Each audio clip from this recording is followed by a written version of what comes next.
Aquí en Canal hemos estado mostrando algunos edificios, ¿no es cierto?, que estaban construidos de manera realmente temeraria, y vamos a hablar sobre estas construcciones informales con Alejandro Garland, director de Capeco. Gracias por estar aquí en N Noticias. Gracias, Carla. Muy agradecido por la invitación. Es, digamos, bastante preocupante la forma en que normalmente estamos creciendo como ciudad, ¿no es cierto?, con estas construcciones informales, el tipo de ladrillo. Por ejemplo, aquí hemos traído algunos tipos de ladrillos. ¿Qué tenemos que hacer, ¿no es cierto?, para poder tener una vivienda segura? Uno nunca sabe cuándo puede existir algún tipo de desastre, ¿no?, originado por la naturaleza. Bueno, la pregunta no es si el sismo va a venir o no. El sismo va a venir de todas maneras. Y la pregunta es si estamos preparados o no.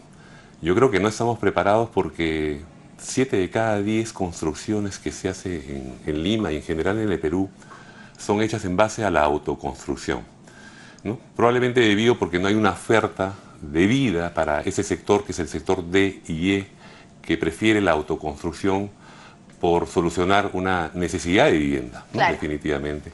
El problema es que cuando hablamos de un sismo, sucede un sismo, no sé, en México, como ha sido el caso de nuestros hermanos mexicanos, y vemos a toda la prensa hablando de muchas cosas que hacemos ya mal, que venimos haciendo ya mal, como por ejemplo construir en arenales, como construir sin un ingeniero, solamente con un maestro de obra, o a veces hablan de las rutas de evacuación, que la mochila de evacuación, etcétera, y no estamos hablando de un tema que es fundamental y que lamentablemente hace muchos años viene pasando, y cada vez se está viralizando este problema, ¿no? La norma de albañilería es 0,70.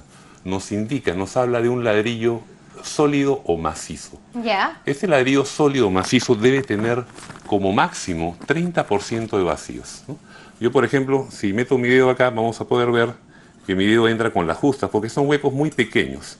Este es un ladrillo que cumple con la norma según para construcciones. Para construcciones de muros portantes, no de tabiquería. Para tabiquería hay otras opciones, como este ladrillo que tiene ya huecos mucho más grandes. Normalmente este ladrillo lo encontramos en el mercado con 45 y hasta con 50% de vacíos, lo cual no cumple con la norma para un muro portante, sí para un muro de tabiquería o división. ¿Cómo es un muro de tabiquería? Un muro de tabiquería, ya. sí. Un Digamos muro de la tabiquería, división entre la sala y... Un muro de tabiquería lo reconocemos porque es un muro que se construye después de la estructura principal, Okay. ¿no? Notamos en Lima que hay muchas estructuras de concreto armado donde después se colocan las tabiquerías, que podrían ser de ladrillo, podrían ser de drywall o, no sé, vidrios, y no soportan el peso de la estructura.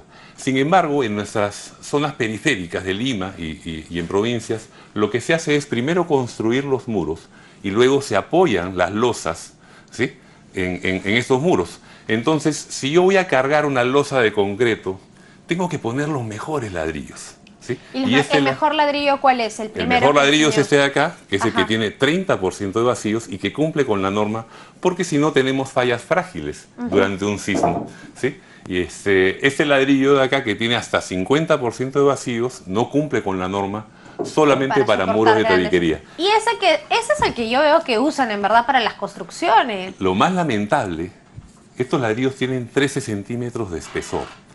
Y este ladrillo, que se llama pandereta, que es exclusivamente para muros de tabiquería, tiene 11 centímetros de espesor. Y no solamente tiene los huecos horizontales, lo cual lo hace mucho más frágil, sino que además tiene 56% de vacíos en uno de los casos.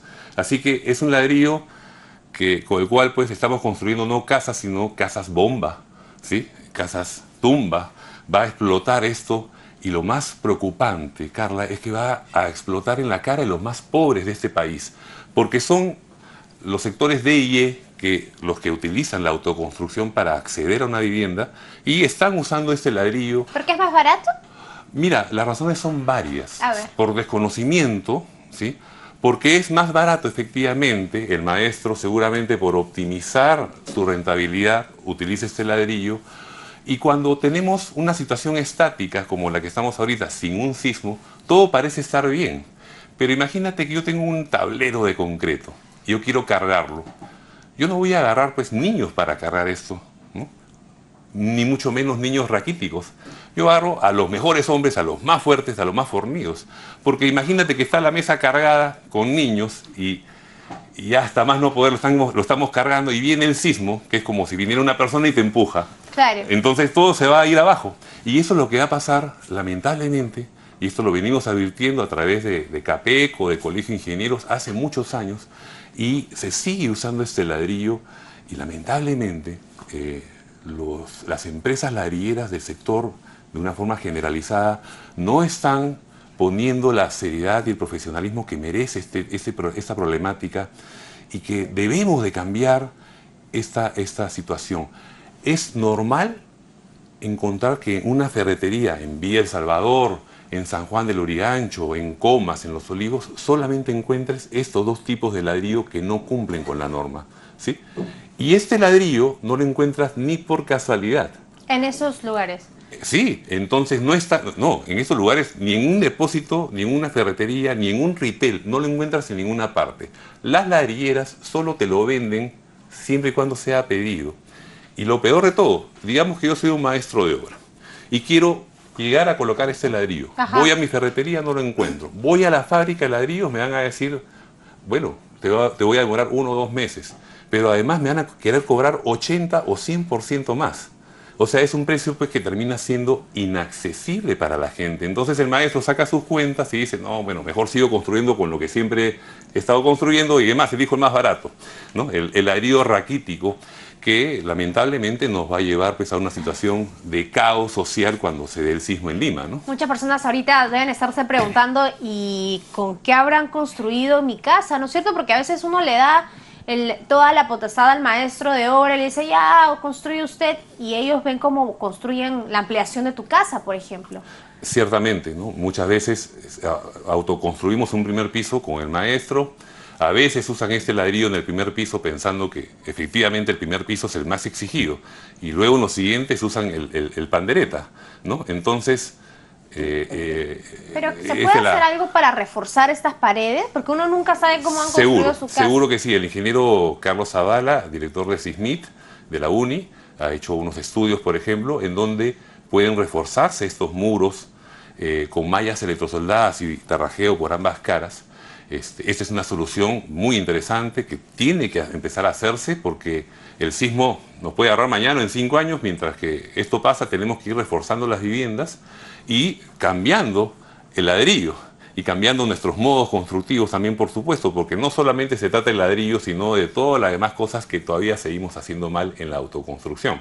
Pero nadie, pues, en su sano juicio va a gastar una cosa para tener que reforzarla gastando más que si lo hago bien desde el principio. Entonces, yo invoco a las empresas ladrilleras del sector, primero a que produzcan este ladrillo constantemente, el ladrillo que cumple el porcentaje de vacíos con el 30%, que lo tengan en los centros de distribución que tienen, ya sean ferreterías, depósitos, retails, y sobre todo, 2 cosas más que son muy importantes, que lo tengan a precios asequibles. Claro. Porque el poblador o el usuario, el consumidor final, es el sector D y E. Tenemos que darle pues un precio asequible y sobre todo difusión. Difusión en el sentido de que, así como en las cajetillas de cigarros hay una ley que te indica que tienes que decir que ese cigarro mata y da cáncer y etcétera, tenemos que decir qué cosa, porque son ladrillos de buena calidad. Ajá. Ojo, no son ladrillos de mala calidad, sino claro, que no soportan tanto peso, no es para el uso que se está usando. Entonces claro, tenemos que difundir buena información y viralizarla en forma masiva en todas las ferreterías y centros de distribución. Y eso es lo que no se está haciendo. Así que invoco a las empresas ladrilleras que hagan ese esfuerzo, porque el Perú lo necesita. Bien, muchas gracias por haber venido aquí. Gracias, Carla. A ADN Noticias. Nosotros ahora vamos a hacer una pausa y ya regresamos.